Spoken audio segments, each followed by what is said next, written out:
Oh, thank you. Thank you, Monsieur Sherlock Holmes. La radiodiffusion télévision française vous présente une production de Maurice Renaud, Les enquêtes de Sherlock Holmes, adaptée par Jean Marcillac et réalisée par Abder Isker, d'après l'œuvre de Sir Arthur Conan Doyle. Aujourd'hui, l'école du prieuré. Ici Maurice Renaud. Bonsoir mesdames, bonsoir mesdemoiselles, bonsoir messieurs. Nous allons vous faire entendre ce soir l'école du prieuré. Cette fois-ci, ce n'est pas dans l'examen d'un document écrit ou dans l'identification d'un personnage à partir d'un objet lui ayant appartenu que Sherlock Holmes va nous montrer ses dons, mais sous une autre forme de son talent, où il excelle d'ailleurs, la lecture des empreintes de véhicules et d'animaux. On raconte que lorsque Sir Arthur Conan Doyle conçut le personnage de Sherlock Holmes, il avait gardé en mémoire la forte personnalité du docteur Joseph Bell, qu'il avait eu comme professeur à l'université d'Édimbourg lorsqu'il y faisait ses études de médecine. Le docteur Joseph Bell était doué d'extraordinaires qualités d'observation et de déduction. Lorsqu'il recevait des malades consultants à l'hôpital, il prenait un malin plaisir à stupéfier ses préparateurs et ses étudiants, sans parler des malades eux-mêmes, en leur annonçant à l'avance la profession du patient qui se présentait devant lui. Cet homme, déclarait par exemple le docteur Bell avec un riche accent écossais, est un savetier gaucher. Et comme tous les assistants restaient sidérés, il ajoutait « Vous observerez, messieurs, les endroits usés sur la culotte de cuir, là où le savetier pose sa pierre. Le côté droit, remarquez bien, est beaucoup plus usagé que le côté gauche. Il se sert donc de sa main gauche pour marteler le cuir. » On croirait entendre parler Sherlock Holmes. « L'œil exercé, disait-il, c'est tout simple. » Exactement comme Sherlock Holmes, d'un ton un peu condescendant, dit de temps à autre à son fidèle Watson, ahuri par ses déductions. « Élémentaire, mon cher Watson. » Et c'est à ce cher Watson que je cède la parole pour qu'il vous conte la troublante affaire de l'école du prieuré. Bonsoir mes chers amis, c'est le docteur Watson qui vous parle. Un matin de mai 1883, mon ami Sherlock Holmes et moi, nous montions l'escalier qui menait au premier étage d'une école, située en pleine campagne, à 30 km au nord de Londres, l'école du prieuré.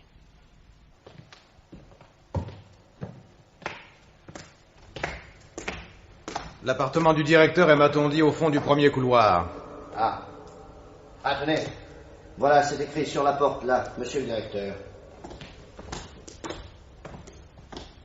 Sonnant.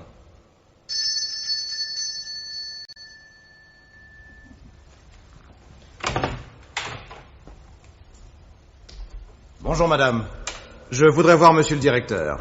Vous êtes peut-être monsieur Sherlock Holmes? Oui, madame. Oh, Dieu soit loué. Venez, messieurs. Mon mari est dans sa chambre.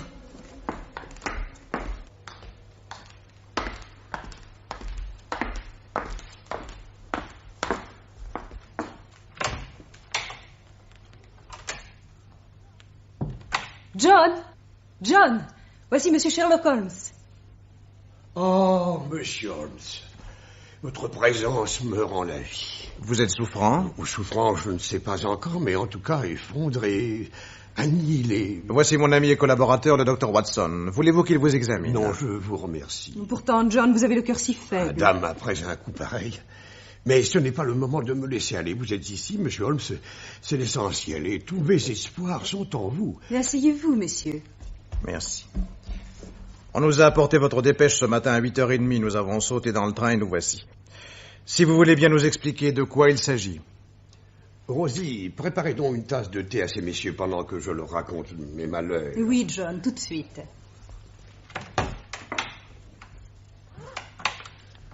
J'ai tout lieu de croire, messieurs, que vous connaissez mon école de réputation. Certainement. Je m'appelle John Huxtable. Entre autres titres, licencié ès lettres et docteur en philosophie. Et je suis l'auteur d'un ouvrage auquel on veut bien reconnaître quelques qualités. Aperçu de John Huxtable sur Horace, n'est-ce pas? Vous connaissez mon livre? Sa lecture m'a procuré, il y a quelques années, un plaisir fort délicat. Vous m'envoyez très fier, monsieur Holmes. J'ai fondé cet établissement il y a une dizaine d'années. Son but est de préparer les jeunes garçons aux grandes écoles et je ne crains pas d'affirmer qu'aujourd'hui, le prieuré est l'institution la plus distinguée de toute l'Angleterre. J'ai ici la fine fleur de la jeunesse aristocratique, par exemple les fils de Lord Leverstock, du comte de Blackwater et tant d'autres. Mais c'est il y a 3 semaines que j'ai senti que le prieuré atteignait son apogée, quand j'ai reçu la visite du secrétaire particulier de monsieur le duc de Holderness. Le Premier ministre? Oui, messieurs, monsieur le duc de Holderness, le chevalier de l'ordre de la Jarretière, conseiller privé de la reine, fortune considérable, plusieurs châteaux, dont Holderness Hall, qui se trouve à quelques kilomètres d'ici. Bref, un des hommes les plus éminents du royaume. Merci, Rosie. Tenez, servez-vous, monsieur. Merci. Là. Là. Vous pensez, si l'on introduisit tout de suite le secrétaire de monsieur le duc dans mon bureau, et ce gentleman m'informa que son maître désirait me confier son fils unique et seul héritier, Lord Saltar, âgé de 10 ans. 2 jours plus tard, l'enfant nous arrivait. C'était un charmant garçonnet qui nous donna que des satisfactions. Entre nous, il n'était pas très heureux chez lui. La vie conjugale du duc n'avait pas été de tout repos. Et à la suite d'une séparation à l'amiable, la duchesse était allée s'établir dans le midi de la France. Mais l'enfant, qui sans nul doute avait une préférence marquée pour sa mère, supporta mal son absence. Il sombra dans une mélancolie telle que son père décida de le mettre au prieuré. Et je dois dire qu'au bout de 2 semaines, l'enfant retrouvait toute sa gaieté. Hier encore, il me disait qu'il se sentait très heureux parmi nous. Or, ce matin, le réveil a lieu à 7h moins le quart, et ma femme fait le tour des dortoirs pour s'assurer que nos petits ne manquent de rien. La voilà qui entre affolée dans ma chambre. John! John! Levez-vous vite! Quoi? Qu'y a-t-il? Le petit Lord Saltire a disparu. Qu'est-ce que vous dites? Il a disparu. Son lit est défait, mais ses vêtements n'y sont plus. Et sa fenêtre est ouverte. C'est par là qu'il a dû s'échapper. Allons donc, Rosie, vous êtes folle. Il est sorti faire un tour, probablement. Vous savez bien que pour sortir, il est obligé de passer par la chambre de Jack et Peter. Jacques a souffert d'une indigestion toute la nuit. Ça lui apprendra ce bourré de chocolat. Il n'a pour ainsi dire pas dormi et il est catégorique.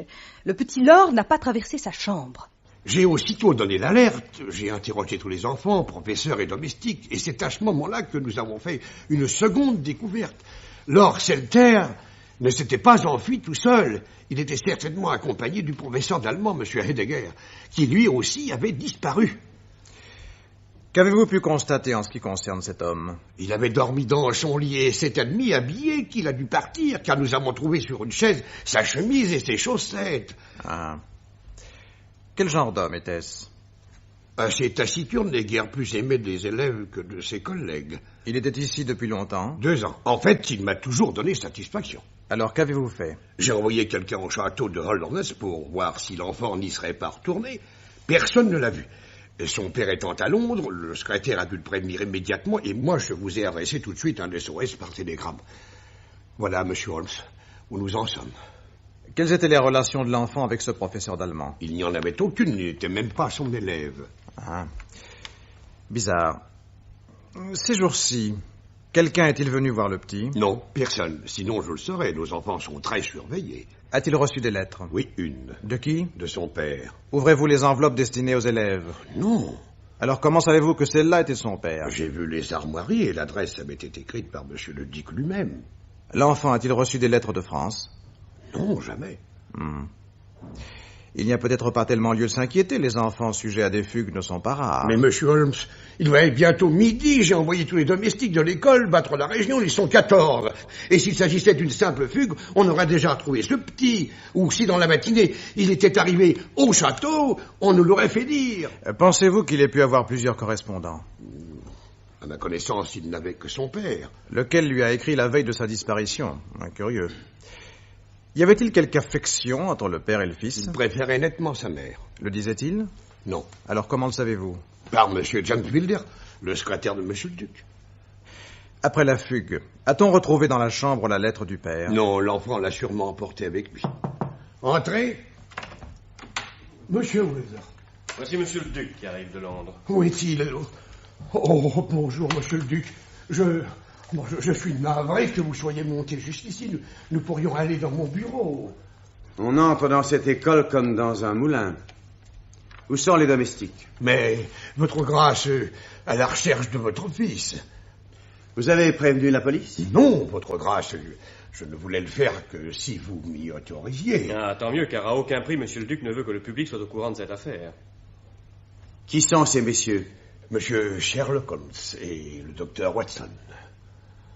Qui les a convoqués? Moi, monsieur le duc. Vous auriez pu d'abord me demander mon avis. Mais votre grâce, si cela vous déplaît, monsieur Holmes, va reprendre le premier train. Je regrette, mais je ne fais pas partie de votre personnel, que je sache. Et puis l'air de ce pays me plaît infiniment, je compte y rester le temps qui me conviendra. Excusez, monsieur Holmes. Et permettez-moi de vous serrer la main. Mon ami le docteur Watson. Docteur. Pendant votre séjour ici, j'espère que vous voudrez bien habiter au château, messieurs. Je vous remercie, mais je préfère rester sur les lieux de l'enquête. Comme vous voudrez. Bien entendu, mon secrétaire et moi vous fournirons tous les renseignements dont vous pourriez avoir besoin. Dans ce cas, je voudrais aborder tout de suite un sujet délicat. Pensez-vous que la duchesse soit de près ou de loin mêlée à cette affaire? Non, je ne crois pas. Autre hypothèse. Votre fils peut avoir été kidnappé en vue d'une rançon. Avez-vous déjà été pressenti à ce sujet? Non. Troisième point, la lettre que votre fils a reçue de vous contenait-elle quelque chose l'incitant à quitter l'école? Naturellement, non. Avez-vous mis cette lettre à la poste vous-même? Je n'ai pas l'habitude de poster mon courrier, monsieur. C'est monsieur Wilder qui se charge de cette besogne. Enfin, monsieur le duc, si nous ne découvrons pas ici en Grande-Bretagne la clé du mystère, vous estimerez bon, je pense, qu'une enquête soit faite dans le midi de la France. Encore une fois, je ne crois pas la duchesse capable d'avoir organisé un rapt d'enfants. Qui sait? Elle a pu trouver une aide auprès de cet Allemand. Et l'amour maternel porte parfois des actes désespérés. Si vous le jugez nécessaire, vous irez en France, monsieur Holmes. Il ne faut rien négliger, je le sais bien. D'ailleurs, dès maintenant, sachez que je remettrai en récompense un chèque de 5000 livres à la personne qui retrouvera mon fils. Quand le duc et son secrétaire furent partis, Sherlock Holmes alla examiner la chambre de l'enfant. Elle était au premier étage, et là, il acquit la certitude que le petit n'avait pu s'échapper que par la fenêtre. Sur l'herbe frais tondue, il releva des empreintes de pieds. Même constatation en ce qui concernait le professeur d'allemand, logé au même étage. Le lierre était même arraché en plusieurs endroits. Puis Sherlock Holmes nous quitta et nous ne le revîmes que vers 3 heures de l'après-midi. Je n'ai pas tout à fait perdu mon temps. Vous avez du nouveau? Oui. Dites vite, monsieur Holmes. J'ai trouvé cette casquette dans un champ. Pensez-vous qu'elle appartienne au petit lord? Mais oui, c'est la sienne, n'est-ce pas, Rosie? En tweed, avec une doublure de soie écossaise, mais bien sûr. Vos élèves ne portent pas d'uniforme? Si, mais celui de Lord Saltaire n'a pas été livré. Il mettait donc encore les vêtements qu'il portait dans sa famille. Où avez-vous trouvé cette casquette? Dans les champs, derrière l'école. Il ne serait donc pas parti par la route? C'est la première chose que j'ai essayé de savoir. À 200 mètres de l'entrée de l'établissement, il y a un carrefour de route où, m'a-t-on dit, se tient un policeman en permanence jour et nuit. Je suis allé voir celui qui était de service cette nuit, et il m'a affirmé qu'à aucun moment n'est sorti de l'école un enfant accompagné d'une grande personne. Alors j'ai acheté cette carte des environs. Regardez, Watson. Oui. Ce carré noir au bord de la route, c'est l'école, n'est-ce pas? Oui. Et vous voyez que derrière s'étend une lande immense et vallonnée, avec quelques champs cultivés, un petit bois, quelques maisons, une auberge, et à environ 6 kilomètres, vous voyez, le château de Holderness. C'est dans cette lande que vous avez trouvé la casquette? Oui. L'enfant a peut-être voulu regagner le château par la lande. Mais personne ne l'a vu. Et puis que vient faire le professeur d'allemand dans cette affaire? À ce propos, je dois vous dire que j'ai fait une seconde découverte. Ah, quoi donc? La bicyclette du professeur Heidegger n'est plus dans le garage. Alors ce serait un bicyclette qui aurait kidnappé le petit Lord? Oh, vous voyez cet Allemand roulant sur 2 roues avec un enfant de 10 ans sur les bras. Mais vous avez raison, ça n'est guère possible. Alors, Watson et moi, nous allons inspecter la lande et tâcher de trouver des empreintes. Pour le moment, je ne vois rien d'autre à faire. Bien. Allez, messieurs, Dieu vous aide. Arrivé sur la lande, Sherlock Holmes se mit à la parcourir à grands pas, les yeux fixés sur le sol et les narines dilatées, tel un chien de chasse sur une piste fraîche. Le terrain était assez vallonné. Sur les hauteurs, la terre demeurait très sèche, tandis que dans les creux, on voyait nettement que des vaches avaient piétiné le sol boueux. Soudain, Sherlock Holmes m'appela, les yeux fixés sur un sentier. « Watson, venez vite. »« Vous avez trouvé une empreinte ?»« Regardez. »« Ah, ce sont, des marques de pneus de bicyclette. »« Oui. »« La bicyclette du professeur d'allemand. »« Non. » À quoi voyez-vous ça? J'ai su par le professeur de maths que la machine de Heidegger était équipée avec des pneus Palmer, dont les moulures forment des raies longitudinales. Or, comme vous pouvez le voir, celle qui est passée sur ce chemin avait des pneus Victory, puisque les moulures dessinent des chevrons en forme de V. Ce n'est donc pas la bicyclette de Heidegger. De plus, je constate qu'en passant ici, ce vélo s'éloignait de l'école, en direction des maisons qui se trouvent là-bas, au milieu de la lande. Oh. C'est une chose, je vous admire. Oh, c'est pourtant facile, Watson. Regardez. Vous voyez l'empreinte la plus profonde est celle de la roue arrière, n'est-ce pas? Puisqu'elle supporte le poids du cycliste. Or, à certains endroits, vous voyez par ici, Oui. L'empreinte la plus profonde est passée par-dessus l'empreinte la plus légère. Et l'a presque effacée. Mais l'effet pourrait être le même si la bicyclette avait roulé dans la direction opposée. Ah non, car le sens des chevrons vient confirmer ma thèse. Les pneus Victory se montent toujours de façon que l'ouverture des V formée par les chevrons soit tournée vers l'avant. Oui. Il se peut d'ailleurs que cette découverte soit sans rapport avec notre affaire. Eh bien, pour le savoir, continuons à remonter cette piste. Venez, Watson. Bientôt, nous perdions les traces de la bicyclette en haut d'un vallon. Nous les retrouvâmes plus bas dans un creux, mais les sabots des vaches les avaient presque effacés. Et, à partir de là, plus rien. Ce ne fut qu'au bout d'une heure de recherche que Sherlock Holmes poussa un cri de triomphe. Watson, la bicyclette du professeur est passée par ici. Il y a la marque de ses pneus? Venez voir. Regardez ces lignes longitudinales. Suivons le sentier. Vous voyez ici. Ici, il a forcé l'allure. Car la roue avant est aussi profondément marquée que la roue arrière. Le cycliste a pesé de tout son poids sur le guidon comme un coureur qui sprinte. Tiens. Il est tombé. Voyez ces traces de pas. Ah oui. Un dérapage? Non, Watson, non. C'est beaucoup plus grave. Car voilà des traces de sang caillé. Vous croyez? Venez, vérifiez vous-même. Oui. En effet, c'est du sang. Ah, regardez. Il s'est relevé. Il est remonté. Et il est reparti. Et à part celle des pneus, il n'y a pas d'autres traces, sauf des pieds de bétail. Ouf, il n'a tout de même pas été attaqué par un taureau. Nos recherches allaient bientôt aboutir.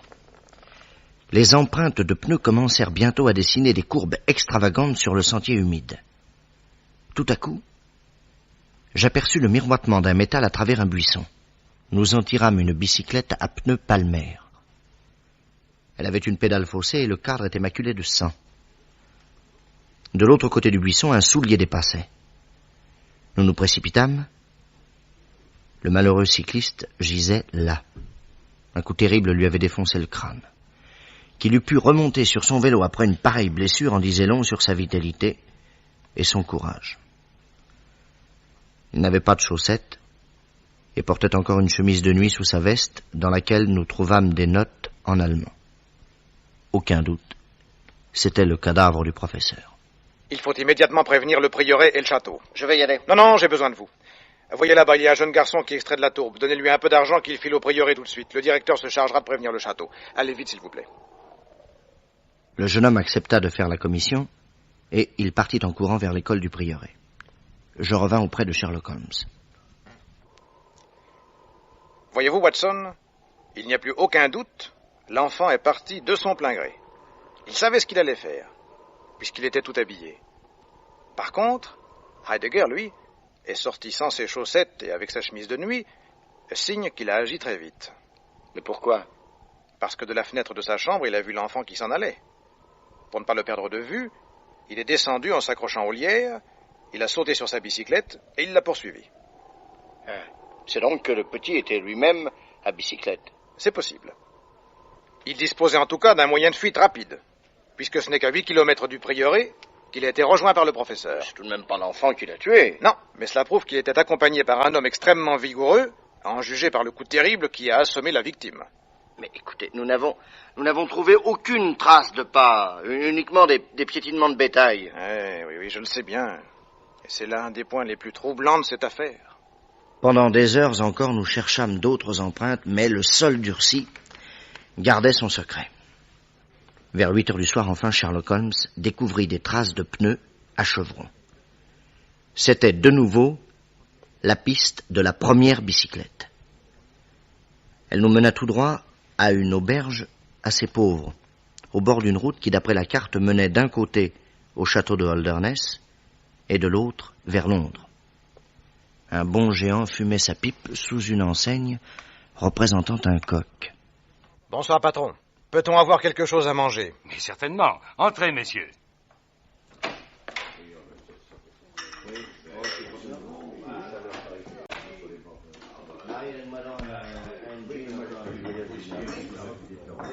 Tenez, à cette petite table, vous serez plus tranquille. Merci. Donnez-nous de la bière et une omelette, c'est possible? Mais tout ce qu'il y a de possible. Marie. Oui? Une omelette pour deux. D'accord. De quel genre de bière? Pale ale, stout? Stout. Rien de plus facile. Salut, Salut, Jackie. Ouais. Salut, Tommy. Ouais. Vous permettez, messieurs. Faites donc. Alors, Jackie. Comment? Ta femme, ça va mieux? Watson, cette porte que vous voyez là doit donner sur une petite cour derrière. Vite, venez. Il m'entraîna dans une cour sordide où il y avait un cabriolet dételé près d'une écurie dans laquelle se trouvaient une forge et un cheval étique. Sherlock Holmes y entra, leva un des pieds du cheval, l'examina rapidement et le reposa un éclair de triomphe dans le regard. Vous cherchez quelque chose, messieurs? Je me suis permis de regarder si vous aviez des bicyclettes à louer, car nous sommes très fatigués. Nous avons encore 4 kilomètres à faire. Je suis désolé, mais ici, il n'y a pas de bicyclette. Ah, tant pis. Votre omelette est prête, messieurs. Allons-y.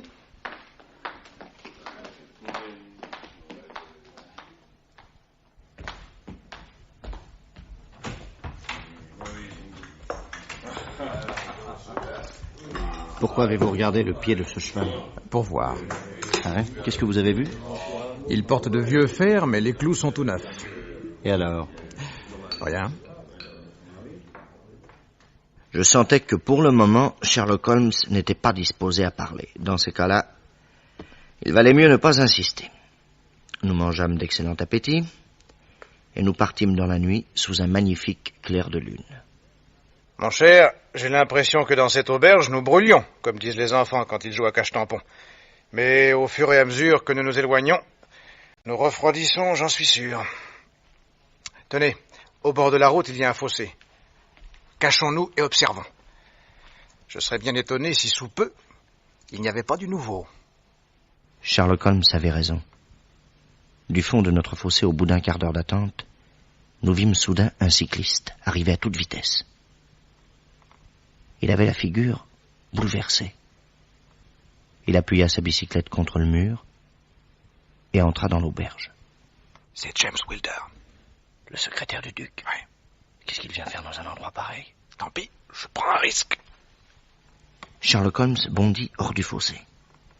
Il traversa la route, s'approcha de la machine et, grattant une allumette, il examina les pneus. Puis il s'enfuit en courant le long de la route.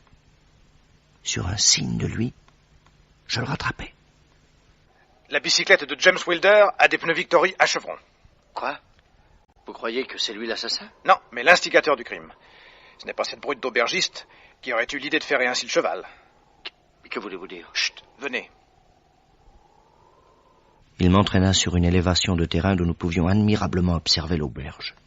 Et de là, nous vîmes que quelqu'un était en train d'allumer les 2 lanternes du cabriolet. Dans le silence de la nuit, nous l'entendions fort bien sortir le cheval de l'écurie et l'atteler. Voilà qui ressemble joliment à une fuite. Vous avez votre revolver, Watson? Oui, pourquoi? C'est sûrement vers Londres qu'il va fuir. Courons. À 500 mètres de l'auberge, nous attendrons la voiture et nous l'arrêterons par n'importe quel moyen. Vous voulez arrêter le secrétaire? Si vous croyez que c'est lui qui va s'enfuir, erreur, mon cher. Mais alors qui? Vous ne devinez pas? Je n'ai pas le temps de vous expliquer. Mais enfin, écoutez... Courons! Courons.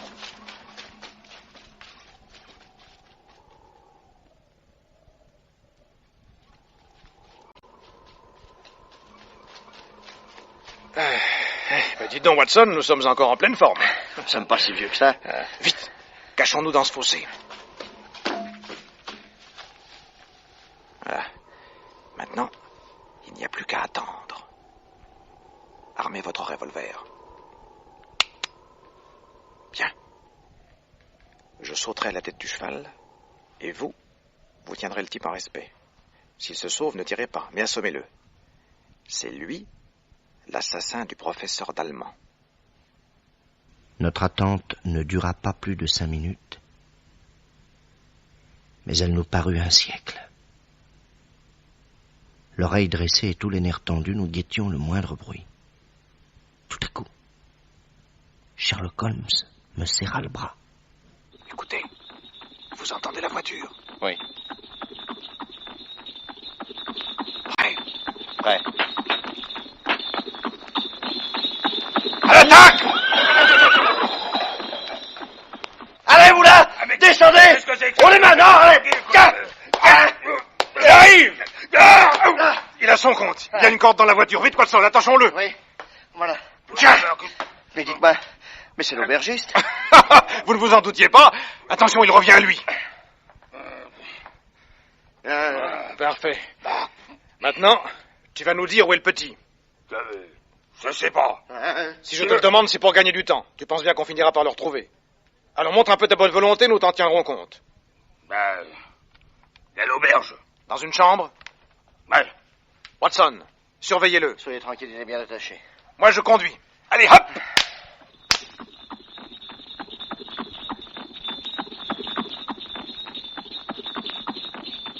Sherlock Holmes arrêta le cheval à 50 mètres de l'auberge et me laissa dans la voiture pour garder le prisonnier. Puis il courut à la porte qui découpait au loin sur la route un rectangle de lumière, et j'attendis. Il ressortit un quart d'heure plus tard en tenant par la main un jeune garçon effaré. Il le fit monter dans le cabriolet, puis fouetta le cheval qui nous conduisit à bride abattue au château de Holderness.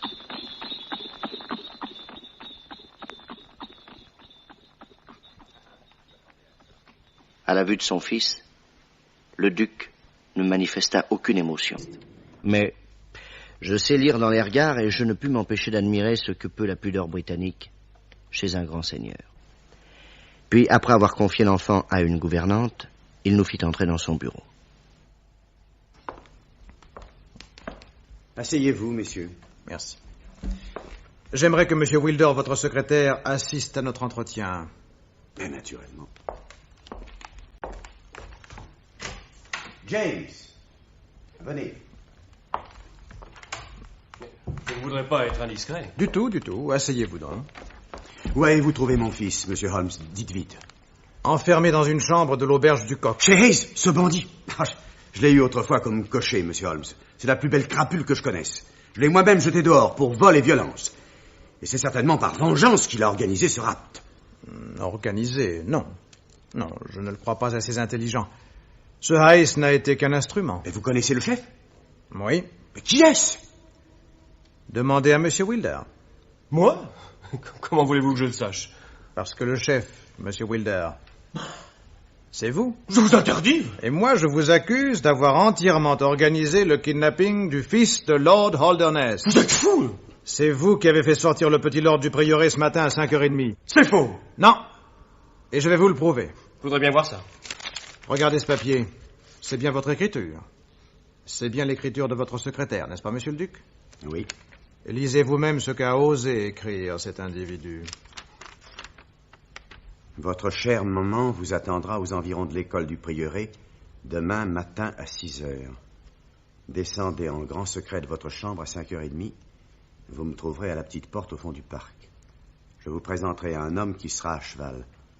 Il vous emmènera là où est votre mère. Elle a tellement hâte de vous revoir. À demain matin, détruisez ce papier. Signé James. Malheureusement, le petit lord n'a pas détruit ce papier. Et me l'a remis tout à l'heure. Ainsi, c'est vous, James, qui avez attiré ce pauvre enfant dans un guet-apens. J'étais fou. Je vous demande pardon. Il avait glissé cette perfidie dans l'enveloppe qui contenait votre propre lettre, monsieur le duc. Il est allé à bicyclette attendre l'enfant à la porte du parc. Il l'a présenté à Hayes. Puis il a filé directement à l'auberge attendre l'arrivée du petit prisonnier. Mais De sa fenêtre, le professeur d'allemand avait assisté à la fuite. Alors ce brave homme a sauté sur sa bicyclette et a poursuivi le ravisseur qui avait pris l'enfant en croupe. Ce n'est qu'après une course de 8 kilomètres qu'il a pu le rejoindre. Et Hayes l'a assommé d'un tel coup de matraque qu'il lui a défoncé le crâne. Quoi? Le professeur d'allemand est mort? Vous ne le saviez pas? Non. Pourtant, un paysan est allé au prieuré et le directeur a certainement envoyé quelqu'un ici pour vous apprendre la découverte du cadavre. Je n'ai vu personne. C'est sans doute M. Wilder qui a reçu le messager. Oui.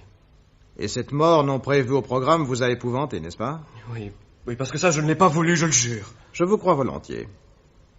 Bref, vous n'avez rien dit à votre maître, et vous avez couru à bicyclette jusqu'à l'auberge pour prévenir Hayes de la découverte du corps. Il ne vous avait rien dit de cet assassinat, n'est-ce pas? Non. Et ce crime vous faisait horreur, cela se voyait si bien sur votre visage. Comment? Vous m'avez vu, mais où étiez-vous? Dans le fossé, face à l'auberge. Vous avez laissé votre machine contre le mur, et j'ai bondi pour examiner vos pneus. C'étaient des Victory avec les mêmes chevrons que ceux dont j'avais relevé l'empreinte dans la lande près de l'école et devant l'auberge. N'ayant trouvé aucune de ces empreintes sur le lieu du crime, j'étais effectivement certain que ce crime, vous l'ignoriez. Alors Hayes s'est enfui dans son cabriolet, et le docteur Watson et moi, nous l'avons arrêté. Vous l'avez arrêté? Oui. Où est-il? Dans la voiture qui nous a amenés ici. Oh, mais soyez tranquille, monsieur le duc, il est lié de telle façon qu'il ne peut pas s'échapper. Je suis plein d'admiration, monsieur Holmes. Mais comment avez-vous pu voir clair dans toute cette affaire? D'abord, les empreintes des pneus du professeur m'ont tout naturellement mené à son cadavre. Puis j'ai trouvé d'autres traces de pneus près du prieuré et devant l'auberge. Des Victory à chevrons. Il était fort possible que ce fussent les empreintes de la même bicyclette, mais ce n'était pas certain. C'est l'examen des pneus de Wilder qui me l'a confirmé. Je suis entré dans l'auberge. Là, je n'ai pas trouvé de bicyclette, mais une autre indication fort précieuse, le cheval qui était dans l'écurie portait de vieux fers fixés par des clous neufs. C'était donc bien ce que je pensais. Quoi donc? Je n'avais trouvé sur le sol que des empreintes de sabots de vache, aucune trace de pas d'homme, sauf celle du professeur là où il avait été assassiné. Qui donc avait pu le tuer? Or, un fait m'intriguait. À 10 kilomètres à la ronde, il n'y avait aucun bétail. C'est alors que j'ai pensé que l'assassin était à cheval et que son cheval portait les fers que l'on met aux vaches. C'est une ruse de guerre assez peu connue qui remonte à des temps très anciens. Si ma supposition était juste, tout s'expliquait. L'examen d'un pied du cheval suffit à m'indiquer que je ne me trompais pas. Et le petit lord m'a confirmé tout à l'heure que c'était bien Hayes qui avait assassiné sous ses yeux le professeur d'allemand. Mais cela, je ne l'ai pas voulu, je le jure. En tout cas, vous vouliez kidnapper le fils de Lord Holderness pour en tirer une rançon, n'est-ce pas? De cela, je suis sûr. Par contre, monsieur Holmes, James n'a pas l'âme d'un assassin, et je vous demande instamment de ne pas le livrer à la justice. Vous m'étonnez, monsieur le duc. Pourquoi une telle mansuétude? Parce que James est mon fils. Qu'est-ce que vous dites? Vous êtes un homme d'honneur, monsieur Holmes, et vous aussi, docteur Watson. C'est pourquoi, à vous deux, je ne cacherai rien. Sortez, James.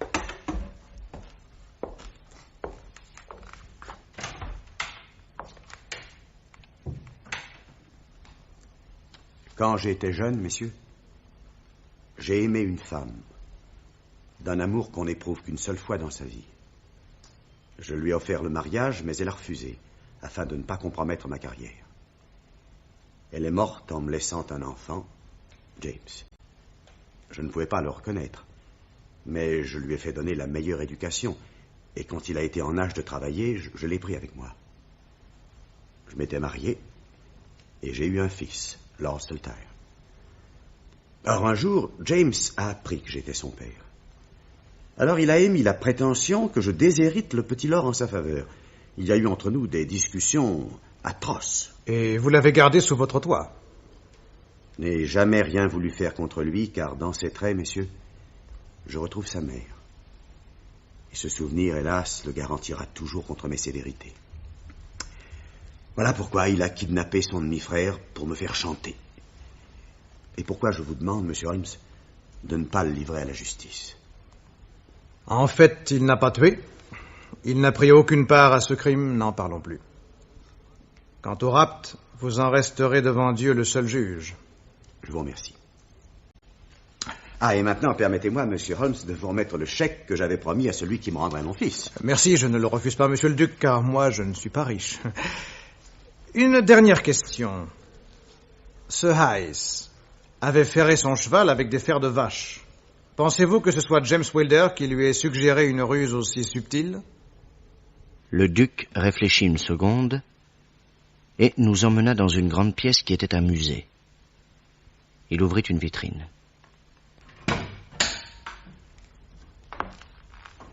Ces fers, messieurs, ont été extraits des douves de Holderness Hall. Ils étaient faits pour des chevaux, mais comme vous le voyez, par en dessous, ils ont la forme d'un pied fourchu. Oui, c'est ainsi qu'au Moyen-Âge, les barons pillards de Holderness dépistaient leurs poursuivants. Sherlock Holmes saisit un des fers et y passa son doigt mouillé. Une trace de boue récente y demeura.